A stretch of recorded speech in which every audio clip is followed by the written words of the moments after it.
उसका मुख्य उद्देश्य है, जैसे कि हम किसानों के लिए लड़ रहे हैं, स्वामीनाथन कमेटी की जो सिफारिश थी उसको लागू कराना है, ताकि फसलों के भाव जो आज वर्तमान स्थिति में बहुत दयनीय स्थिति है किसानों की, वो किसानों की स्थिति सुधर पाए। क्योंकि जब तक किसानों की फसलों के भाव नहीं मिलेंगे तब तक किसान ज़मीन से उठकर सड़क तक नहीं आ पाएगा।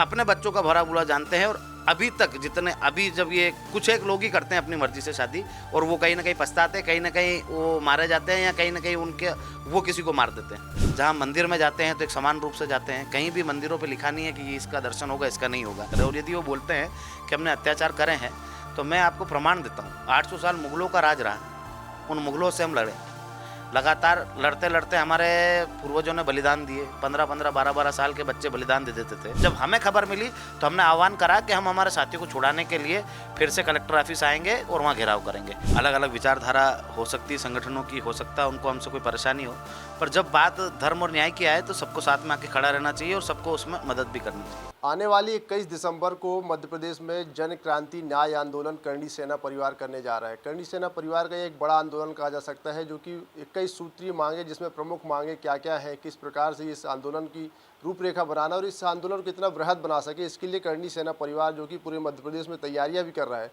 छोटे छोटे बड़ी बड़ी आम सभाएँ करके छोटे छोटे आंदोलन, छोटे छोटे जिलों में जाकर के कहीं ना कहीं लोगों को इस बात की जानकारी दी जा रही है कि आखिर वो 21 सूत्री मांगे क्या है, किस प्रकार से समाज के हित में वो मांगे रखी जाएंगी और आखिर किन किन मुद्दों पर उस जन क्रांति आंदोलन में बात होगी। और आज इसी तारतम्य में जबलपुर पहुंचे हुए करणी सेना परिवार के अध्यक्ष जीवन सिंह शेरपुर जी हमारे साथ मौजूद हैं। उनसे सीधी बातचीत करते हैं और उनसे जानते हैं आखिर एक जन क्रांति आंदोलन आप लोग 21 दिसंबर आने वाले 21 दिसंबर को कर रहे हैं, क्या प्रमुख उसका उद्देश्य और क्या प्रमुख मांगे रहेंगी, जिसके लिए आप पूरे मध्य प्रदेश में एक स्वाभिमान यात्रा भी चला रहे हैं, कहीं कहीं जनसभाएं भी कर रहे हैं, लोगों को बता रहे हैं, क्या प्रमुख मांगे रहेंगी और क्या मुख्य उद्देश्य है उसका? पहले तो मैं आपके चैनल के माध्यम से सभी जितने भी आपके यूज़र्स हैं उनसे निवेदन करना चाहता हूं कि ज़्यादा से ज़्यादा इसको शेयर करें और लोगों तक अपनी बात को पहुंचाएं कि 21 दिसंबर को हरदा में सभी को उपस्थित होना है। उसका मुख्य उद्देश्य है, जैसे कि हम किसानों के लिए लड़ रहे हैं, स्वामीनाथन कमेटी की जो सिफारिश थी उसको लागू कराना है, ताकि फसलों के भाव जो आज वर्तमान स्थिति में बहुत दयनीय स्थिति है किसानों की, वो किसानों की स्थिति सुधर पाए। क्योंकि जब तक किसानों की फसलों के भाव नहीं मिलेंगे तब तक किसान ज़मीन से उठकर सड़क तक नहीं आ पाएगा। मतलब आज जो खेती में है वो खेती में ही दस गया। जिसने केसीसी आज से 20 साल पहले लिया था वो अभी तक उसका ब्याज ही भर रहा है, केसीसी भर नहीं पाया है। मतलब वो गांव से शहर तक नहीं आ पा रहा है क्योंकि उसकी फसल है, उसके भाव ही नहीं मिल रहे हैं। हम दूसरी हमारी मांग है बेटियों की, हम सारी बेटियों की बात कर रहे हैं। हम किसी धर्म जाति या किसी एक विशेष वर्ग की बात नहीं करेंगे। इसकी बेटियाँ सुरक्षित हो, हम चाहते हैं पूरे हिंदुस्तान की बेटियाँ सुरक्षित हो। जिस प्रकार से लव जिहाद के नाम से कोई भी एक आंदोलन या विरोध प्रदर्शन होता है उससे देश में वैमनस्यता फैलती है, पर उसका मुख्य कारण क्या है? लड़की प्रेम प्रसंग के माध्यम से किसी लड़के के साथ चली जाती है, तब जाकर एक विवाद पैदा होता है कि ये लड़की इस धर्म की उस धर्म में चली गई, उस धर्म की इस धर्म में आ गई। जब सरकार इस पर कानून बना देगी कि बिना माँ बाप की सहमति के किसी भी बेटी या बेटे की शादी नहीं हो सकती, तो मेरे हिसाब से ये जो एक लड़ाई है ये बंद हो जाएगी। दूसरी बात, माँ बाप अपने बच्चों का भला बुरा अच्छे से जानते हैं, उनको कहाँ उसकी शादी करनी है, कहाँ उसका संबंध करना है, उनको अच्छे से पता है। तो जब बेटियों को सुरक्षा प्रदान करने की बात कर रहे हैं ना, तो बेटियों की जो सुरक्षा है उनके माँ बाप को दे दी जाए, उनके अधिकार जो है उनके माँ बाप को दे दिया जाए, तो स्वतः ये लड़ाई बंद हो जाएगी। और जो व्यक्ति इस प्रकार की घटनाएं करेगा उसको आजीवन कारावास करो भले आप, उसमें कोई नियम कायदे बना दो कि जो इस नियम का उल्लंघन करेगा, बिना माँ बाप की सहमति से शादी करेगा, तो उस लड़के को आजीवन कारावास होगा। तो ये हम मांग कर रहे हैं। जैसे एट्रोसिटी एक्ट है, हम उस एक्ट के विरोधी नहीं है, हम चाहते हैं कि उसमें जांच हो फिर गिरफ्तारी हो। यदि किसी निर्दोष के ऊपर वो धाराएं लगती है तो उसको कम से कम इतना अधिकार होना चाहिए, संविधान ने अधिकार दिया है समानता का, तो उसको इतना अधिकार होना चाहिए कि उसकी जांच हो जाए, निर्दोष को जेल में नहीं डाला जाए। बाकी जो दोषी उस पर आप कार्रवाई करो। हम चाहते हैं आर्थिक आधार पर आरक्षण। आर्थिक आधार पर आरक्षण का मतलब ये नहीं कि किसी व्यक्ति का आरक्षण समाप्त हो जाए। हम चाहते हैं गरीब को आरक्षण मिले और गरीब का बेटा गरीब के साथ कंपटीशन करे, अमीर का बेटा अमीर के साथ कंपटीशन करे, मध्यम वर्गीय का बेटा मध्यम वर्गीय के साथ कंपटीशन करे, ताकि जिस देश की जो व्यवस्था है वो सबको समानता मिलेगी और समानता के आधार पर ही सब चयनित होंगे। तो हर गरीब का नंबर आएगा, हर गरीब राजनीतिक क्षेत्र हो, चाहे पढ़ाई का क्षेत्र हो, चाहे रोजगार का क्षेत्र हो, सब में गरीब के साथ गरीब कंपटीशन करे, यही हम चाहते हैं। इसके अलावा जैसे कि मैंने आपको बताया कि हम युवाओं के रोजगार के लिए लड़ रहे हैं। रोजगार में अभी तक सरकार ने कभी भर्ती आयोग नहीं बनाया। जब वो भर्ती आयोग बनाएंगे तो उसमें एक साल की कितनी भर्तियां कौन से विभाग की निकलेगी वो अनिवार्यता होनी चाहिए, कितनी भर्तियां हम इस विभाग की निकालेंगे। आपको बता दूं 2016 के बाद अभी तक एसआई की भर्ती नहीं आई, और जो बच्चे एसआई की तैयारी कर रहे थे वो ओवर एज हो चुके हैं।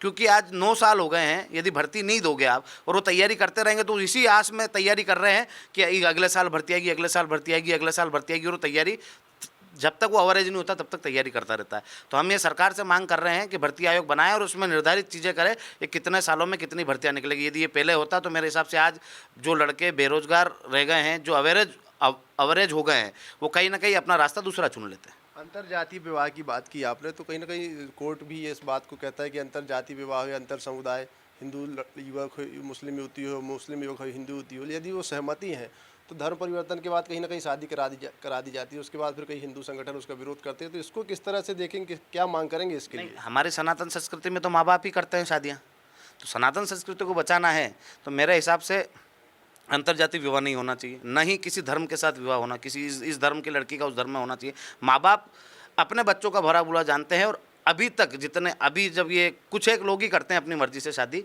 और वो कहीं ना कहीं पछताते हैं, कहीं ना कहीं वो मारे जाते हैं, या कहीं ना कहीं उनके वो किसी को मार देते हैं। मतलब कहीं ना कहीं वो बेरोजगार रहते हैं और कहीं ना कहीं पूरी ज़िंदगी परेशान रहते हैं। पर जहाँ भी माँ बाप अपनी हंसी खुशी से शादी करते हैं वो बच्चे हमेशा सुखी रहते हैं। और सनातन संस्कृति में ये बताया गया है कि माँ बाप ही सब कुछ है, तो माँ बाप जहाँ शादी करे वहीं हो। और दूसरी बात, जैसे कि सरकार एक तो लिविंग रिलेशनशिप का कानून बना रही है, एक तरफ अपने मर्जी से आप शादी कर सकते हो, और दूसरी तरफ लव जिहाद और ऐसे मामलों पर मतलब प्रदर्शन करवा के विरोध करवा रही। तो मेरा सरकार से मानना है कि दोनों जगह हमारी सरकार है, दोनों जगह हिंदुत्व को पूजने वाली सरकार है, तो दोनों जगह कानून पास करे कि ना तो लिविंग रिलेशन में कोई रह सकता है, मतलब एक पत्नी दूसरे पति के मतलब अपने पति को छोड़ के दूसरे के साथ कैसे रह सकती है, वो तो सनातन संस्कृति की हत्या है। तो सनातन संस्कृति की हत्या जो करे उन कानूनों को समाप्त करना चाहिए, और सनातन संस्कृति को मजबूत करने के लिए ये आपको कानून बनाना चाहिए कि बिना माँ बाप की सहमति से शादी नहीं होगी। बात सनातन की है, तो एक सनातन पे सबसे बड़ा हमला कहीं ना कहीं एक जब होता है, जब धर्म परिवर्तन की बात आती है, अधिकतर आदिवासी क्षेत्र हो या फिर पिछड़े क्षेत्र, वहाँ पर पैसों का लालच देकर, अन्य लालच देकर धर्म परिवर्तन करा दिया जाता है। उसको लेकर भी कोई आंदोलन या कोई मांग है सरकार से आपसे? जी, हम तो ये कह रहे हैं कि जो भी व्यक्ति धर्म परिवर्तन करे, यदि वो एससी का है, एसटी का है या जनरल का है, यदि वो धर्म परिवर्तन करता है तो उसकी जितनी भी उसकी कास्ट में जो उसको सुविधाएं हैं वो समाप्त होनी चाहिए। वो एक भी सुविधा उसको नहीं मिलनी चाहिए, क्योंकि यदि आप किसी धर्म में अपने को नीचा समझ के धर्म परिवर्तन कर रहे हो, हमारा समाज में कोई नीचा नहीं है, हिंदू समाज में कोई नीचा नहीं है, खाली एक भ्रांति है कि ऊंच नीच की भाषा है। जहाँ मंदिर में जाते हैं तो एक समान रूप से जाते हैं, कहीं भी मंदिरों पे लिखा नहीं है कि ये इसका दर्शन होगा, इसका नहीं होगा। जब हम कहीं क्लासरूम में बैठते हैं तो बराबरी पे बैठते हैं। ये जो बातें हैं ये खाली भ्रामक है। हम आज भी आपसे, मैंने आपकी जाति नहीं पूछी, आपने मुझसे मेरी जाति नहीं पूछी, यहाँ जितने भी है हमने किसी से जाति नहीं पूछी। इस होटल में खाना खाया, जिन लोगों ने, हमारे साथियों ने, उनने भी ये नहीं पूछा कि खाना किसने बना के दिया। हम चाय पी, हमने ये नहीं पूछा कहाँ से ये बन के आई, क्योंकि हमारे मन में ये भाव ही नहीं है, और ये किसी भी व्यक्ति के मन में भाव नहीं है। कुछ एक लोग उपद्रवी होते हैं जो इस प्रकार की भ्रांतियाँ फैलाते हैं, पर बाकी हम सब एक हैं, समान है। और ये सनातन संस्कृति है, ये इसका ना तो अंत है न इसका उदय है। ये कब आया और कब समाप्त होगा इसका कोई तिथि नहीं है, क्योंकि ये सनातन है। सनातन हमेशा बना रहेगा, लाखों लाखों साल पहले से आया है, हमें इसकी तारीख पता नहीं है और इसकी समाप्ति कभी होगी नहीं।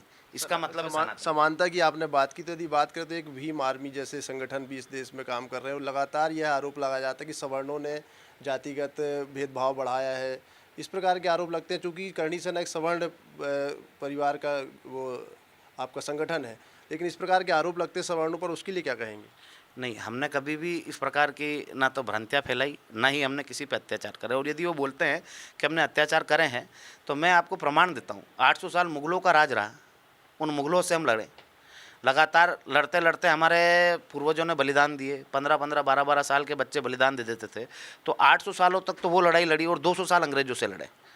इन्हीं में लड़ते लड़ते हमारी जीवन खप गया, और उसके बाद हम आज़ाद हुए, उसके बाद लोकतंत्र स्थापित है। तो हमने शोषण करा कब? 1000 सालों का तो इतिहास आपके सामने है कि जब 1000 सालों तक हम संघर्ष कर रहे हैं, अपने लोगों के लिए लड़ रहे हैं, और वो भी हमारे साथ लड़े हैं।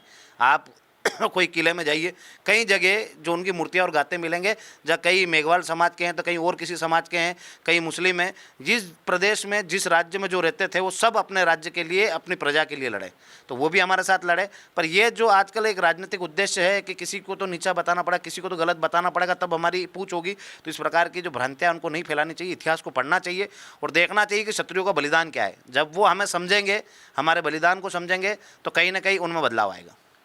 12 और 13 जुलाई को जिस प्रकार से हरदा में करणी सेना परिवार के ऊपर ऐसा आरोप है कि लाठीचार्ज किया गया था, द्वेषपूर्ण कार्रवाई की गई थी, उसको लेकर भी कुछ आप लोग निष्पक्ष कार्रवाई की मांग कर रहे हैं, जांच की?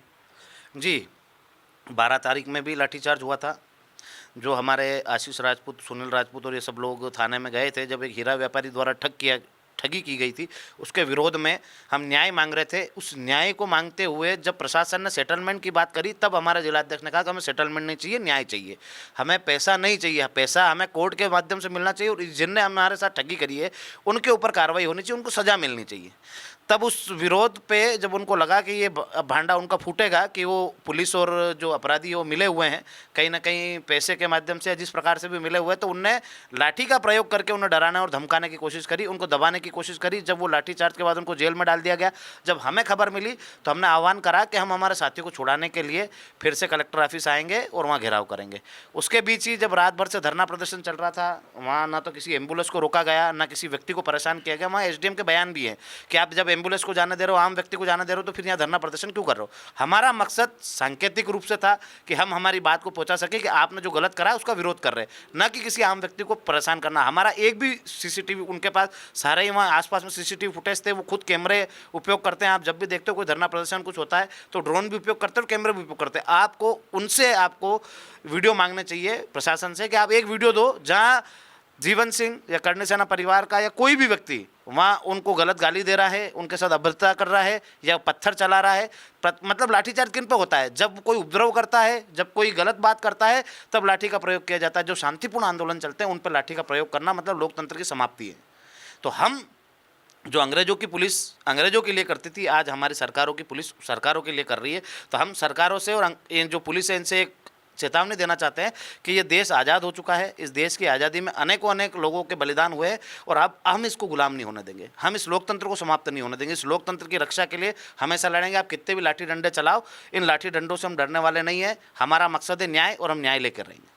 कर्णी सेना परिवार एक बड़ा आंदोलन कर रहा है, लगातार कई प्रमुख मांगों को लेकर आंदोलन करता रहता है, लेकिन अभी देखा जा रहा है कर्णी सेना जो परिवार आपका एक संगठन है, उसके पैरेलल कुछ संगठन बन गए हैं। कहीं ना कहीं एक पहले एक संगठन हुआ करता था, उसी से अलग होकर 3 से 4 संगठन ऐसे समकक्ष खड़े हो गए हैं। तो लगता है आपको यदि ये संगठन एक होते या एक संगठन की आवाज़ बन के इन मांगों को मांगा जाता है, इन मांगों की आवाज़ उठाई जाती है, तो कुछ ज़्यादा असर पड़ता सरकारों पर? कहीं ना संगठन का बिखराव भी एक क्षति हो सकती है इस तरह के आंदोलनों के लिए? 2016 से लगातार काम कर रहे हैं और लगातार इस बीच में कई संगठन आते हैं, कई संगठन चले जाते हैं, कई संगठन मदद भी करते हैं, बहुत सारे संगठनों का सहयोग भी रहा है। अब अलग अलग विचारधारा हो सकती है संगठनों की, हो सकता है उनको हमसे कोई परेशानी हो, पर जब बात धर्म और न्याय की आए तो सबको साथ में आके खड़ा रहना चाहिए और सबको उसमें मदद भी करनी चाहिए। अब सबका अपना अपना व्यू है, हो सकता है किसी को हमसे नाराज़गी हो इसलिए हमसे दूर हो, या हो सकता है उनमें हमें कुछ कमी लगती हो। हमारा काम है सत्य और न्याय के लिए लड़ना और हम लड़ रहे हैं।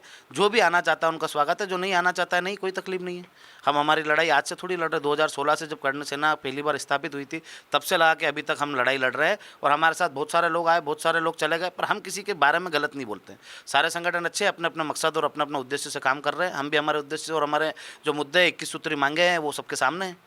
उन मांगों से जो सहमत वो आए हमारे साथ। जो कई सूत्री मांगों के लेकर आंदोलन चल रहा है, आप प्रदर्शन कर रहे हैं, मांग रख रहे हैं, यदि मांग पूरी नहीं होती, सरकार इन पर विचार नहीं करती, तो किस प्रकार का रुख अपनाएगी कर्णी सेना परिवार?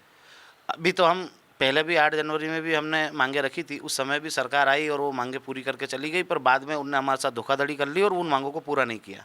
तो इस बार हम पूरी रणनीति बना रहे हैं और जो कि रणनीति एक आंदोलन का हिस्सा होती है तो मैं आपके सामने नहीं बता सकता, पर जो भी करेंगे लोकतांत्रिक तरीके से करेंगे और अच्छा करेंगे। प्रदेश और देश की जनता को कभी हमसे कोई नुकसान नहीं होगा, न शासन और प्रशासन को होगा। हम हमारे उद्देश्यों और मुद्दों के लिए लड़ रहे हैं, पर ये हमारी आगे की जो योजना है वो गुप्त है, आने वाले समय में आप सबको पता चलेगा। बहुत बहुत धन्यवाद। हमने बात की, जीवन सिंह शेरपुर जी हैं कर्णी सेना परिवार के अध्यक्ष और लगातार सर्व जातीय समाज के लिए विभिन्न क्षेत्रों में अपनी अपनी मांग को मनाने के लिए सरकार के समक्ष आंदोलन कर रहे हैं। हाल ही में 21 सूत्री मांगों को लेकर विशाल आंदोलन उनका 21 दिसंबर को हरदा में होने जा रहा है, जिसे जन क्रांति न्याय आंदोलन का नाम दिया गया है। हालांकि उसके पहले वे मध्य प्रदेश के अलग अलग जिलों में पहुंचकर कर्णी सेना के जो उनके कार्यकर्ता हैं, जो सामाजिक लोग हैं, उनसे बात कर रहे हैं, उनसे मुलाकात कर रहे हैं, कहीं ना कहीं छोटी छोटी बड़ी बड़ी आम सभाएँ भी करके अपनी मांग को बुलंद करने के लिए सरकार के समक्ष आवाज़ उठा रहे हैं। साफ तौर पर कहना है यदि सरकार उनकी मांगें नहीं मानती तो कुछ न कुछ रणनीति के तरीके से कुछ बड़े आंदोलन के जरिए उन मांगों को उठाने के लिए सरकार के विपक्ष कड़ा कदम अपनाएंगे। कैमरामैन अखिलेश दुबे के साथ धर्म गौतम, IBC 24 जबलपुर।